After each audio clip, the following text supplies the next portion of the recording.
Masten Space Systems, we're located in Mojave, California, right in the Mojave Desert, which is one of the most amazing places there is in the country to do aerospace engineering and testing. It's the heart of a whole ecosystem of NewSpace and aerospace companies. Many of the innovations in the commercial aircraft and space world over the last 40 years have come out of that, including pretty much all of the research into composite fabrication techniques, which is now being found in the most advanced airplanes. And we have a facility in Mojave where we are doing full research, development, engineering, and integration of a reusable suborbital launch vehicle. The idea being that we will be able to take cargo and test payloads to the edge of space, expose them to a space environment, a weightless environment, high altitude physics is interesting up there, all types of different research things, and then bring our vehicle right back down to the launch pad that it took off from, put some more gas in the tank and go and do it again.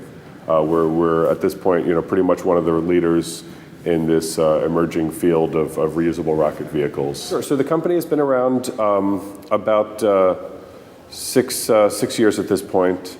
It was started by David Masten, who is our chairman and chief technology officer.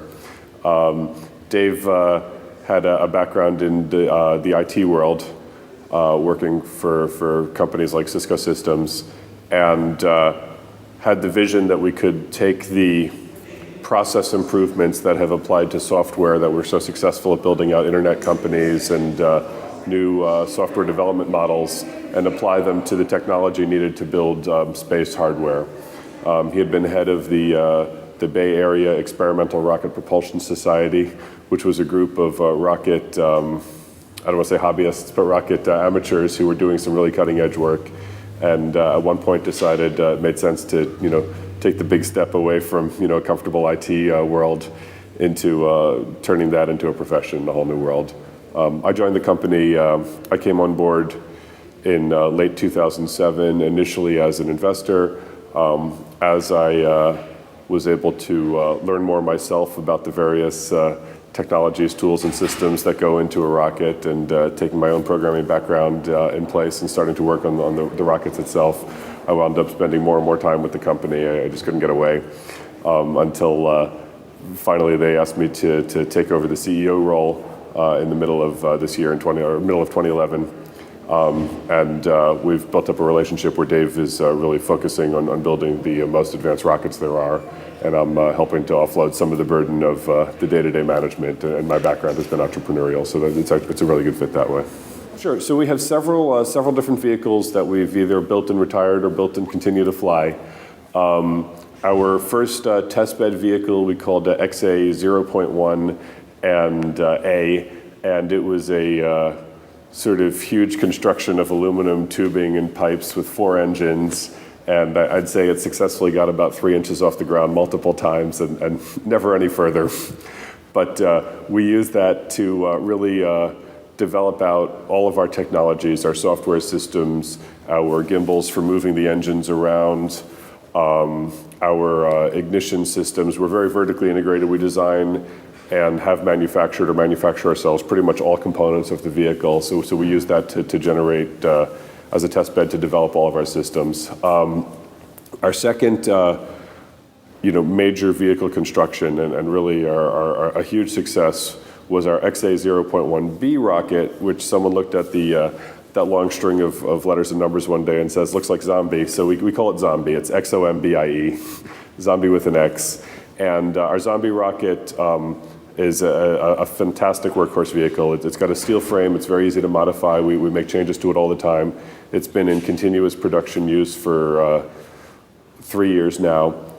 It won the level 1 of the NASA, the Northrop Grumman NASA Centennial Challenge run by the X Prize Foundation in 2009, which required it to do a 50-meter ascent, a 50-meter translation, and return to a secondary pad while remaining in the air for 90 seconds.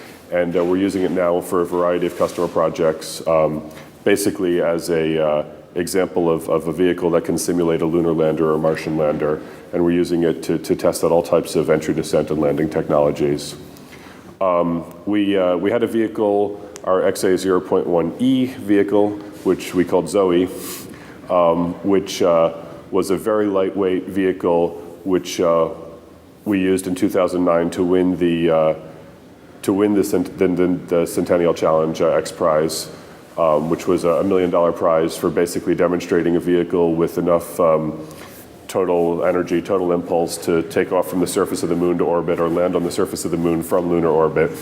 So that required 180 seconds worth of hover time in the air.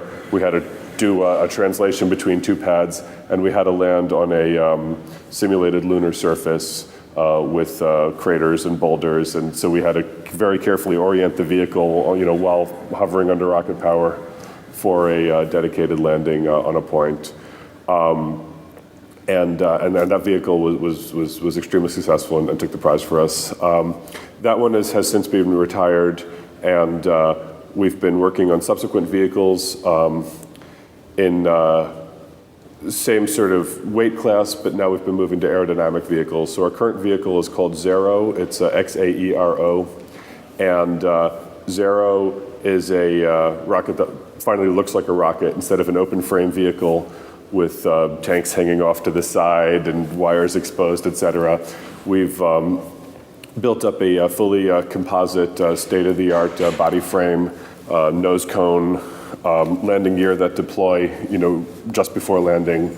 And the Xaero class vehicle will be capable of something like 5-6 kilometer flights to 6 kilometers and return to the pad with the engine on, or flights to 30 kilometers if we turn off the engine and let ourselves drop with some stabilization and then relight the engine and return to the pad. Our next vehicle, which we're just starting construction on, is called Zogdor. That's our G-class vehicle. And that vehicle will be essentially our first space-capable vehicle and should be ready later this year. And that'll be able to go to 100 kilometers in altitude, expose payloads to a space environment, return 3 to 5 minutes worth of free fall, and then relight itself and return to Earth and hopefully be ready for an immediate round trip. In our longer term, we'll be, our goal is to continue to build larger and larger rockets until we eventually have scaled up to a very small scale orbital launch vehicle. We think there's some real interest in what they call nanosat launches, very small satellites, taking advantage of technologies that go into the iPhone instead of the current school bus size satellites. And our goal is to work our way forward to an orbital launch capability.